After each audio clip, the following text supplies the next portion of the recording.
Dave Ramsey has helped tens of thousands of people claw their way out of debt with his no-nonsense approach to personal finance.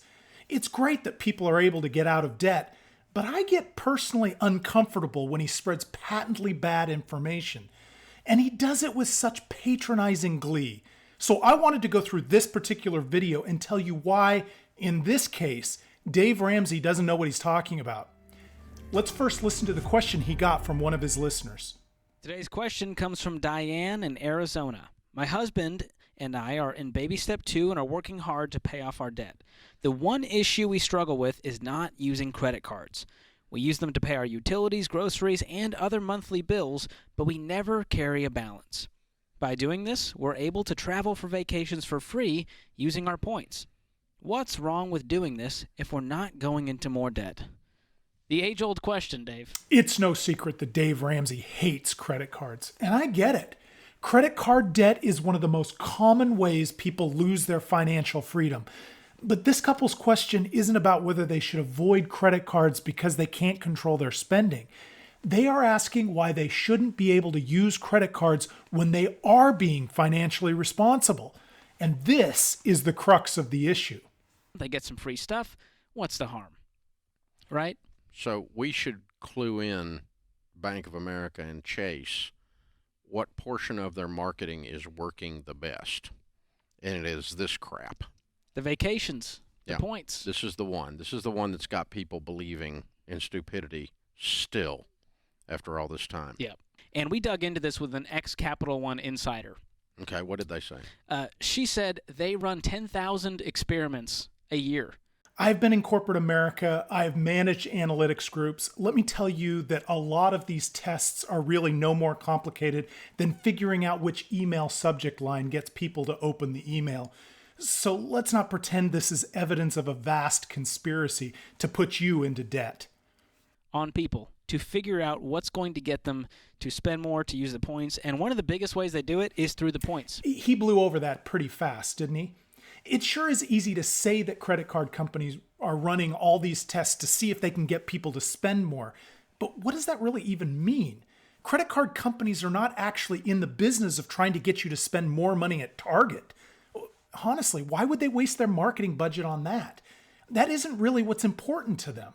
What they are interested in is for you to spend what you normally spend with their card. This is a huge distinction. Do the credit card companies want you to use their card? Absolutely. But we do need to be really careful about what the credit card companies' goals really are. Because you know how the points work. They don't say it's $500. They say you're going to get 128,000 points that you can use to redeem flights that cost $74,000, and the points change every day, and there's blackout dates, and there's restrictions. There are literally hundreds of credit cards out there. Points or miles cards are just one type, and not all points and miles cards have the same restrictions. So why are we treating them all like they're the exact same thing? And on top of that, the whole 2% cash back, that one is one of my favorites. Because you know what 2% of $1,000 is?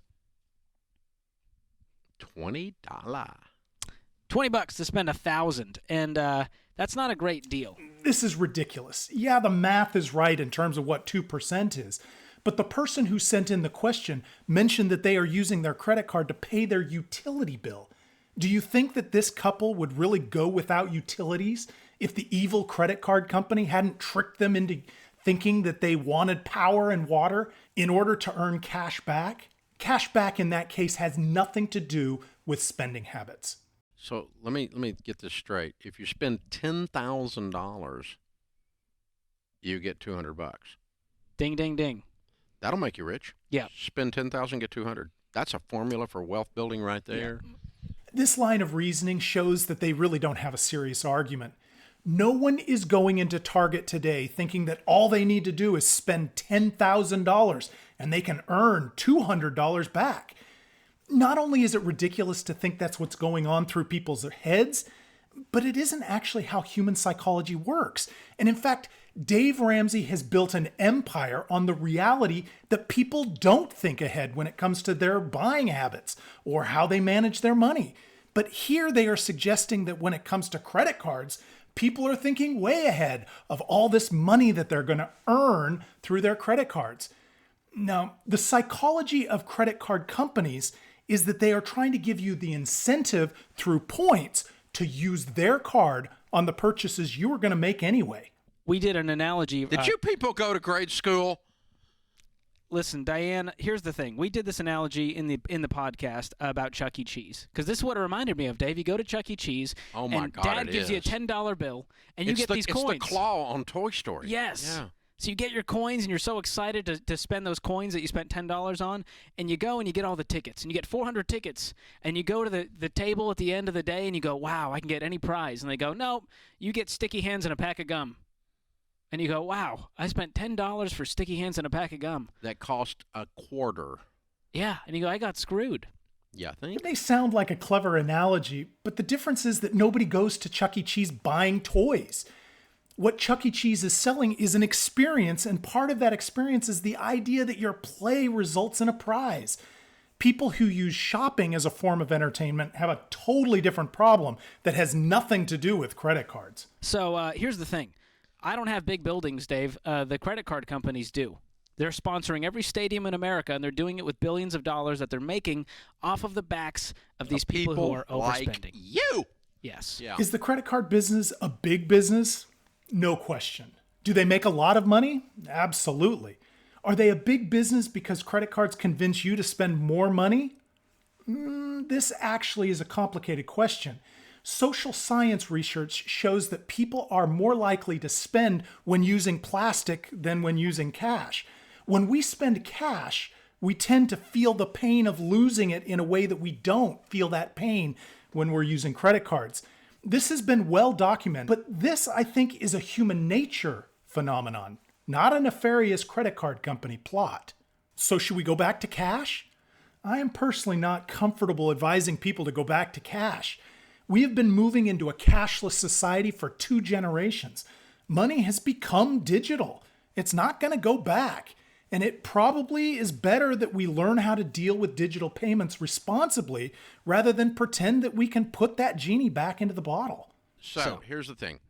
To start with, you're not going on vacation for free. That is an absolute asinine, stupid statement. It is not true. You might have got your airline ticket for free, but everything else on the vacation was not free. So you're spending money and you're going on vacation when you should have been working because you're in debt. You're not supposed to be going on vacation when you're in debt. We follow everything you say. No, you don't. You don't go on vacation when you're in debt, and you don't go out to eat when you're in debt. You work, and you work, and you work, and you clean your dadgum debt up. This is an interesting problem, and I have a particular problem with this because I don't know that we can advise people what their values should be. Clearly, Ramsey believes that the pinnacle value is to get out of debt. And I'm not so sure that that's always the best thing. If you have small children at home and it's going to take you 5 years to get out of debt, is it really the best thing to do to put off all other spending, not go on vacation, not build those memories until you do that? Would it be worth it to go on small vacations with your family and put off paying off that debt an extra year?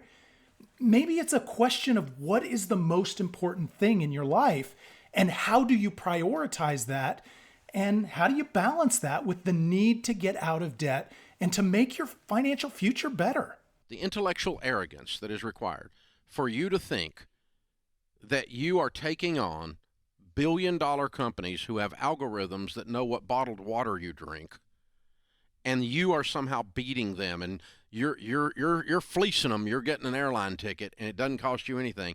You really are pretty arrogant. I am super uncomfortable with the level of paranoia that Dave Ramsey is showing here. If we take it to the logical conclusion, we could easily say that any company is out to get us because they have more resources than we do, including Dave Ramsey's company. The question isn't whether we can be smarter than the credit card company. I think the better question is whether we can use the tool known as a credit card effectively or not. Do you understand that when Citibank, when you call them, your zip code is pulled off your NSX code, and the person answering the call, if it's a friendly call, is a person of the same accent as you. If you call from the South, you'll get a syrupy Southern Belle accent. And if you call from the wicked Northeast, you'll get a wicked Northeastern accent. Why is this evil? Why isn't this good customer service? A few years ago, we were complaining that when you'd call customer service, you'd get somebody overseas and you couldn't understand them. And now all of a sudden, we're getting people that we can understand in our voice, and it's now evil instead of good customer service. These people screw with you on levels you have no idea, and you think you're beating them. Okay, so let me ask Dave Ramsey something. If Diane from Arizona uses her credit card to pay her utilities and gets cash back for that charge, how is it again that the credit card company is taking advantage of her? Let me be clear. Do I think big corporations do their best to exploit their competitive position to make money? Oh, yes. Is that any reason to opt out and live in a shack in the middle of the wilderness? No. Does Dave Ramsey realize how YouTube is manipulating him to create content through which they can make money? Dave Ramsey can have no idea how sophisticated Google's algorithms are. And yet, here he is on YouTube. The question isn't whether a company is making money off of you when you use their product. Of course they are, and of course you should expect that they would. The question is whether you can manage the use of that product in your personal life. Dave Ramsey says you can't. I'm not comfortable with that level of paternalism. I think you can make your own decisions, and I think you can make decisions that are in your best interest. Yeah, absolutely incredible. So here's the thing. We did a study of millionaires. We studied 10,000 of them, 10,167. Not a single one told us, we became millionaires with our free vacation points because we ran all our utilities, our groceries, and everything else through a credit card, and then we went on vacation for free, and it didn't cost us anything, and that's how we built our wealth. That's an unbelievably stupid comment. I guarantee you that those millionaires utilize the full breadth of the financial services available to them, including using credit cards with rewards. This is such a disingenuous argument. I'll bet no millionaire said that eating bananas made them millionaires either. That doesn't mean that they didn't eat bananas. It just meant that they didn't think eating bananas got them to become millionaires. So here's the thing. People that ask this question are people that think they're beating the system. Let me tell you how you beat the system. You don't play. What does that even mean, to not play in the modern economy? Let me tell you why the system might actually be beating you even if you don't play. A big chunk of credit card revenue is from what's called interchange fees. Those are the fees credit card companies charge merchants to process the payments. I think it has been over 20 years since I was in a store that offered a lower price for using cash. Interchange fees are now built into the price of everything you buy. People who don't use credit cards are actually subsidizing the price for those who do use credit cards. Diane from Arizona is actually getting some of the value of those purchases back in the form of credit card rewards. Why do the credit card companies give rewards? Because if they can get more people to use their cards for purchases, they earn the interchange fees. One more point on this before we move on. Who gets the best credit card rewards? Is it the people who are easily tricked into overspending, or people who have the highest credit scores and the highest income? Do the credit card companies think that those people are most likely to be the people that they can trick into spending more? The opposite is actually true. They know that those are the people most likely to use their credit card for everything and never default. They can make easy money on the interchange fees. The smartest, most wealthy people in this country are taking advantage of credit card rewards, and it's not because they are the most likely to be manipulated. So you can play that game, and that's fine. You can get your vacations, but I'm not in the business of trying to gain points. I'm trying to gain wealth. I want to complete the baby steps. I want to pay off my house. I want to give outrageously, and that doesn't happen by paying off my card every month and reaping the benefits of 2% cash back. I hate arguments like this. These aren't even the same activities. Using a credit card does not automatically prevent you from building wealth. Using a credit card rewards doesn't actually take money out of your retirement fund. Does overspending undermine your ability to build wealth? Absolutely. But using points is not some involved process that keeps me from putting money into my 401k or keeps me from saving money or planning for my future. They're completely separate and they're not mutually exclusive. And the same thing's happening when you go to book these flights and you go, well, we can go to Boise. Yeah, I don't think Martinique was on the list, was it? No. They're talking like there's only one kind of credit card rewards program. There are miles programs, cash back programs, programs that target certain kinds of purchases. Credit card companies are actually working pretty hard to capture all of your purchases by having programs that meet your needs and lifestyle. Is that because they are trying to manipulate you, or providing good customer service and producing a product that is useful to you? You're not going to the Bahamas first class. I don't think. I'm sorry. So Belize and Bermuda are not on the list. No. No. So. San Diego's not on the list. Nashville's not on the list. No. It's Blackout. Blackout dates. What's Blackout mean? They don't go? Don't get to go. Oh, no, they just won't take you. That's what it means. I think you can do a lot better by using a debit card and using cash and saving up for your own dang vacations. Yeah, you know where I go on vacation? Anywhere you want. There you go. What it actually means is that the demand for those places is high enough that they don't have to offer a discount to fill the flight. Having a credit card that provides travel benefits doesn't actually prevent you from going anywhere you want. But there are people where the vacation location is far less important than the time that they spend with their families. If they can get a great discount somewhere, why is that some place that we should criticize? Are they really making fun of people who would happily spend time with their families in Boise because it's not as fancy as Cabo? That's how that works. And, you know, when I use those credit cards, that always works. So That's how it happens. I haven't had a credit card in, my gosh, it's coming up on 30 years. So Dave Ramsey has had no direct experience with credit cards since the days that the statements were sent by mail and you had to send in a physical check to pay your bill. He has not experienced any of the benefits that credit cards have added to their services to make things easier and better. He has never used a credit card that has a report that categorizes your spending so you can be more aware of where your money is going. He has never used a feature where you can put holds on your credit card and limit the amount that you can spend during a period. He has never reclaimed an unauthorized charge after fraud. He is telling you all about credit cards when he actually has had no meaningful experience with them since before anyone owned a cell phone. Wow. We should have a party. We should. We can't use points to pay for the party, though. In That's the Belize. problem. In Belize. I'm in. How about Cabo? Let's go to Cabo. I'm in. We're heading there. Man, I'm telling you. I love it. Great question, Diane, but a hard answer. Yeah. Well, because it's passive-aggressive, so you need a wrong answer. I mean, hard answer. What's wrong with doing this? Because we're not going into any more debt. Yes, you are. Well, you can't say that. A majority of the credit card holders in this country do not carry a balance month to month. Just because I have plastic in my pocket doesn't mean I fall into debt. It's not automatic. As you can tell, Dave Ramsey's arguments about credit cards make me angry. They're just such bad takes. But let me make something clear. I am not pushing you to use credit cards.